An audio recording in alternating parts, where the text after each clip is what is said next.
We get set to drop the puck on the 2023-24 season, and we'll talk about the team with the voice of the LA Kings, Nick Nickson, on this edition of Locked On LA Kings. You are Locked On Kings, your daily podcast on the Los Angeles Kings, part of the Locked On Podcast Network, your team every day.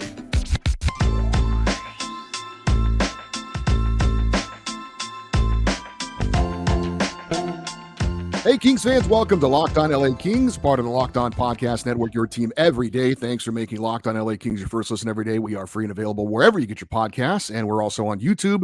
Please like and subscribe if you're enjoying this content. I'm Eddie Garcia, your host of Locked On LA Kings. I've worked in sports media for almost 30 years, 20 plus years at the Fox Sports Radio Network, also co-host of the Puck Podcast, a weekly NHL review show that's been putting out content for the last 17 years, and a passionate LA Kings fan for 30 years. Today's episode brought to you by Sleeper. Download the Sleeper app and use the promo code LOCKEDONNHL to get up to $100 match on your first deposit. Terms and conditions apply. See Sleeper's terms of use for details.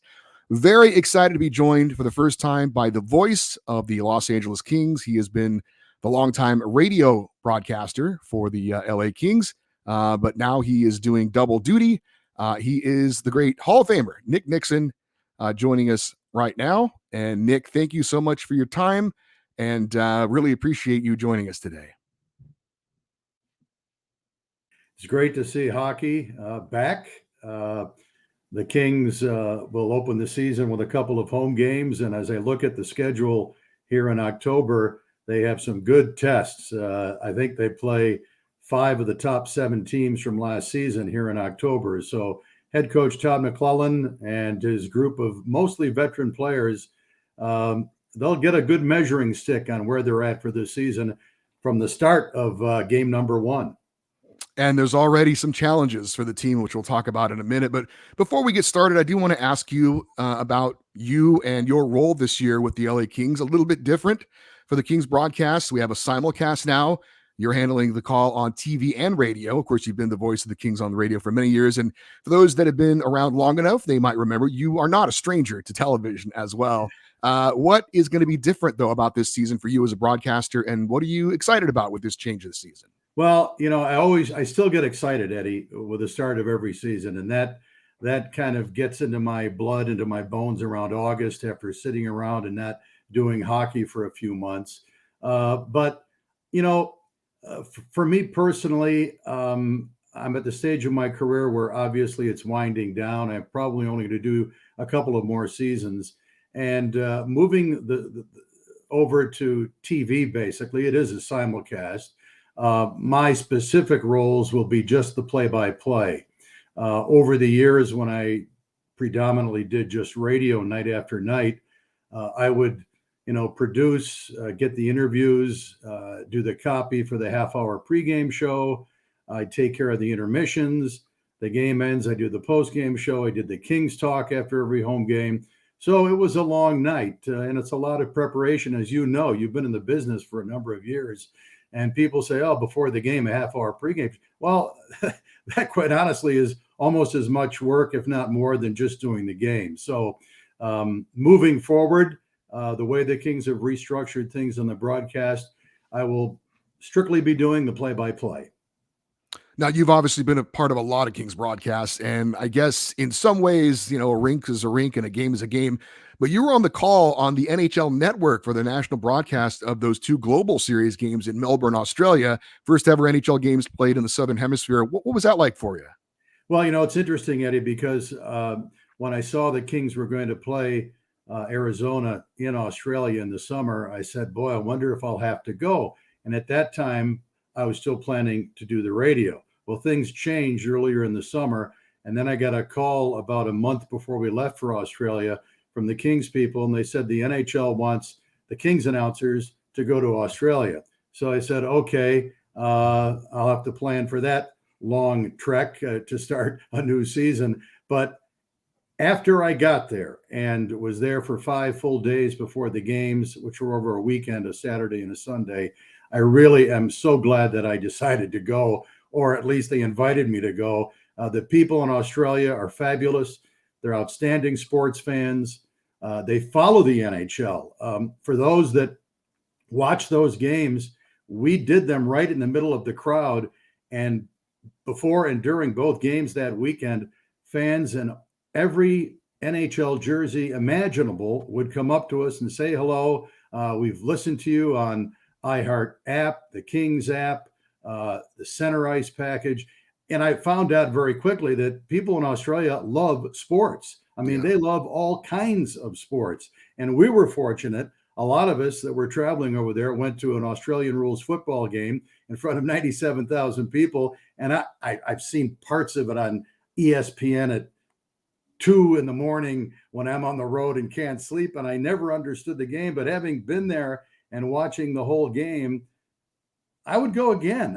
And I think Andre Tourigny, the head coach of the Coyotes, said he went to the game. I don't understand why this isn't more popular around the world.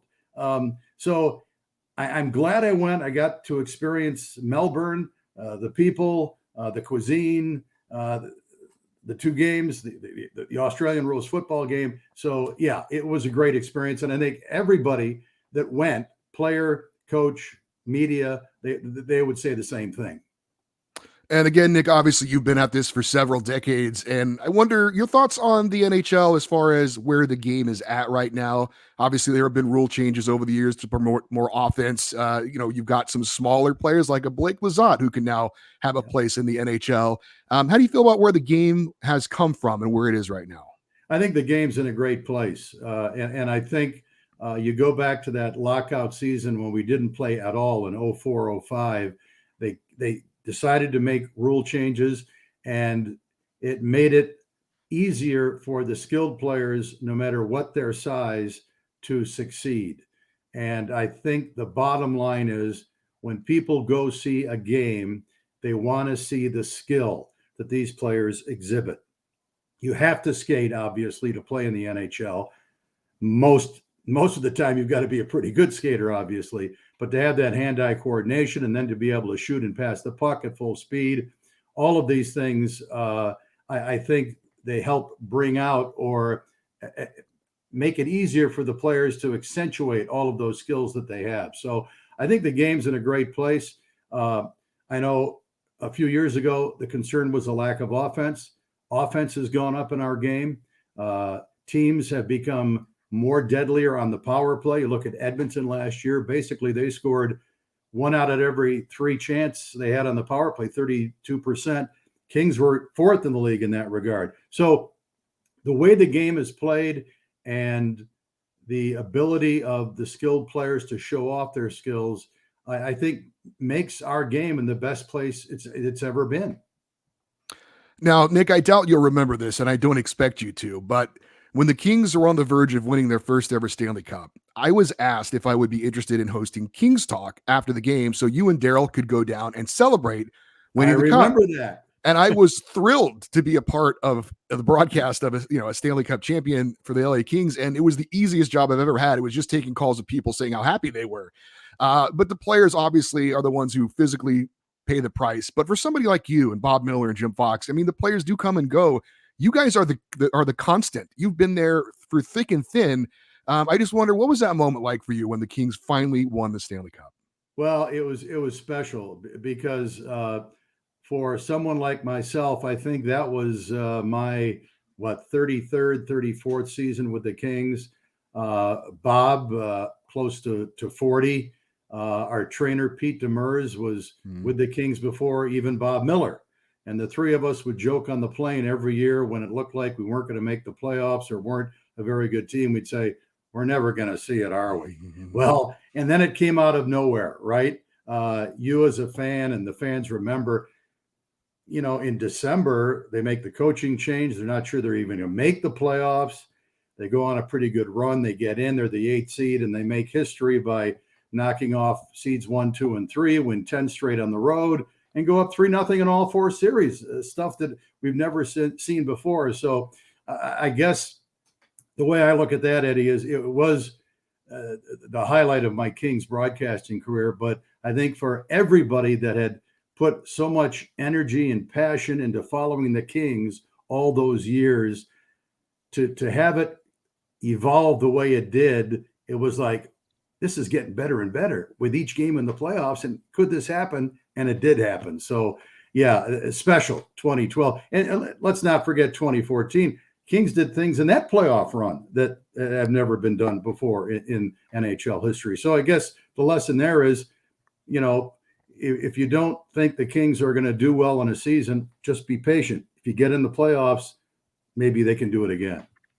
Now, Nick, I hope I don't embarrass you by doing this or reveal myself to be some kind of stalker or something, but your voice literally is in my life every day. This is my ringtone on my phone. The long wait is over. After 45 years, the Kings can wear their crown. The Los Angeles Kings have won the Stanley Cup. That's great. And not to be outdone, this is what I have when I get a text message. Martinez to Clifford. Feed to the right side to Foley with a shot. See, rebound. Score! Alec Martinez has won the Stanley Cup for the Los Angeles Kings. I have never gotten tired of getting a phone call or a text message all these years later. So thank you for that. You're not the first one. I had lunch right after we won the cup with a reporter from the LA Times. Hans is his name. I want to say Teslar. I hope I'm remembering that correctly. Like you, a longtime Kings fan. He said, Nick, can you send me that call? I want to put it on my phone too. So, and I'll be honest with you, Eddie. And I mean, obviously it was me doing the call, but when I listen to it, I still get chills, only because it was such a special moment for not only me and my broadcasting career, but for everybody that was, with the Kings all those years. All right, we are going to talk about the LA Kings this season and the season opener against the Colorado Avalanche. We'll do that and talk about some challenges for the Kings right off the bat. We'll do that in just a second here on Locked On LA Kings, your team every day. But today's episode is brought to you by Sleeper. The NHL season's finally here. I love hockey. You love it too. And that's why I want to tell you about Sleeper.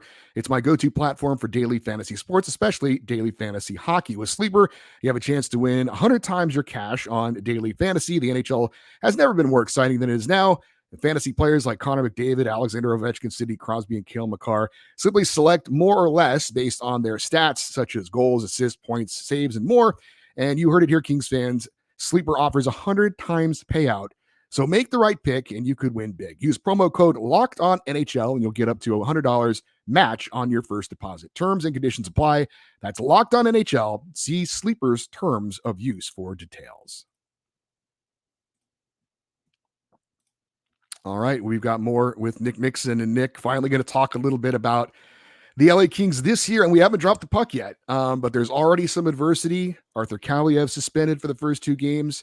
Victor Arvidsson could be out with a lower body injury because of the salary cap. You can't just plug in other players like we would like to do. And oh, by the way, they're playing one of the best teams in hockey in the opener, the Colorado Avalanche. So it's going to be a challenge right from the start, isn't it? Yeah, it is. And you mentioned the roster basically, and if Victor Arvidsson can't go in the opener, he didn't practice today. The Kings may be at 11 forwards and 6 defense for the opener. And it's a situation because of the cap that a number of teams are in. You look at Colorado, our opponent tomorrow night, their roster to start the season is just 21.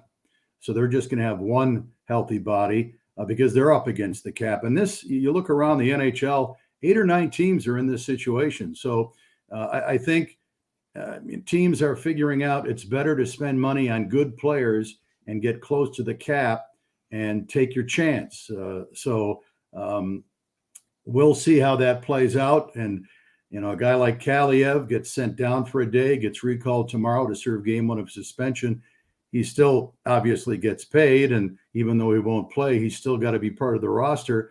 But today that he's not on the roster, that's a day of his salary the Kings save in the cap, which down the road towards the deadline could come into play when you look to make a deal. So that is not only an issue that the Kings are going to face this year, but a number of teams will.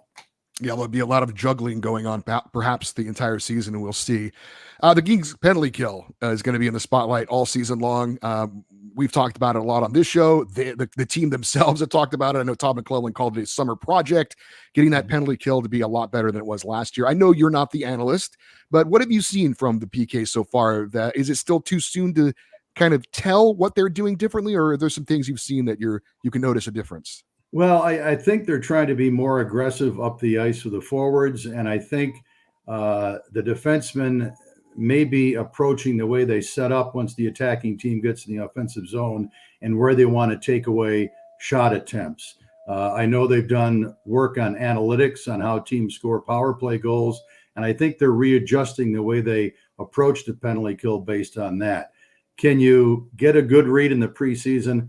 Probably not, because the veterans, the guys that are on your PK night after night, your three pairs of forwards, they're not necessarily in the same preseason game. So I think it's going to take probably 10, 12 games before you get a pretty good read on it. Goaltending is seen as possibly being an issue for the Kings. They've got two veterans right now in Cam Talbot and Phoenix Copley. And I know we saw last year with Vegas, they used 4 different goalies, I think, and they go on to win the Stanley Cup. So it certainly is possible to kind of get it done by committee or to have a goalie who's very good and build a really good team around them. How do you feel about the tandem in net for the Kings? Well, they're veterans. They're both, Cam Talbot is 36 and Phoenix Copley is 31.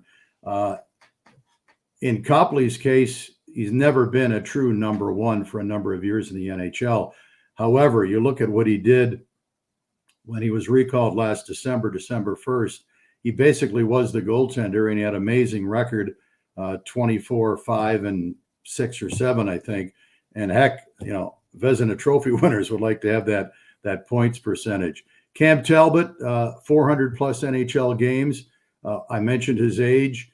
To me, that's the big question mark with this team. If the Kings can get solid above average goaltending, whether it's from Talbot or Copley, that will allow them to have the season they think they're going to have. Because up front, with their depth, with the players they've added the last couple of years, and on defense with the retainment of Gavrikov, whom they picked up at the deadline last year, but could have lost in the summer because he was a free agent. He elected to sign with the Kings again. And you've got a little more size there and more experience from some of the younger D and Roy and Mikey Anderson. And it looks like Toby Bjornfoot is going to be in the mix this year. So, yeah, to me, Eddie, goaltending is the big question mark. If I had to pick one to start the season, that would be the one area.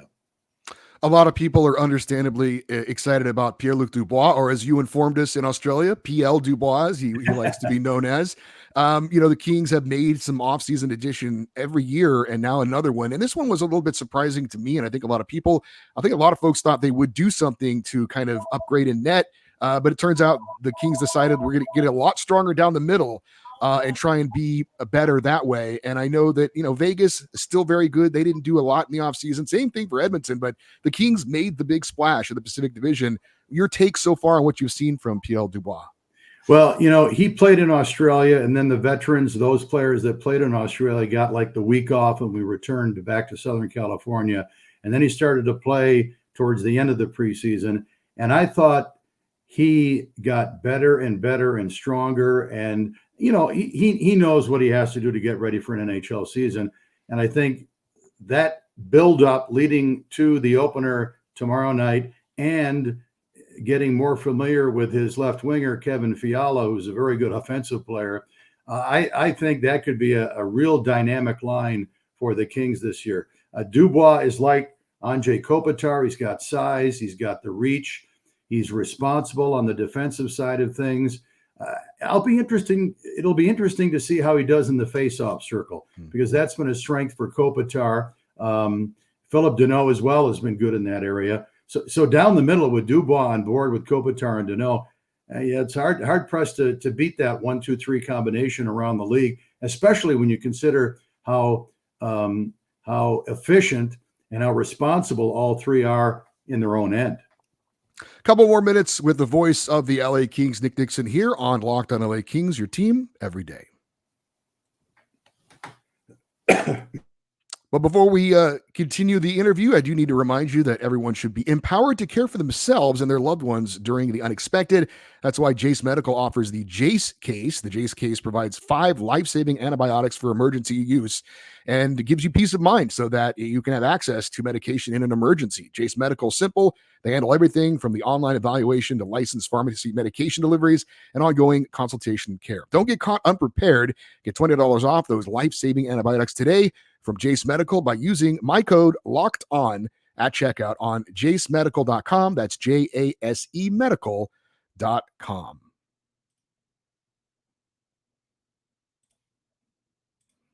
And don't forget, the LA Kings play the Colorado Avalanche coming up on Wednesday, 7 p.m. You will catch all the action of the hometown broadcast with Nick Nickson on SiriusXM and the SXM app. Just search LA Kings. We are wrapping it up with Nick Nickson. And Nick, everybody knows the expectations of the Kings coming into this season. They are high. They have a very talented lineup, but there is the defending Stanley Cup champs in our division.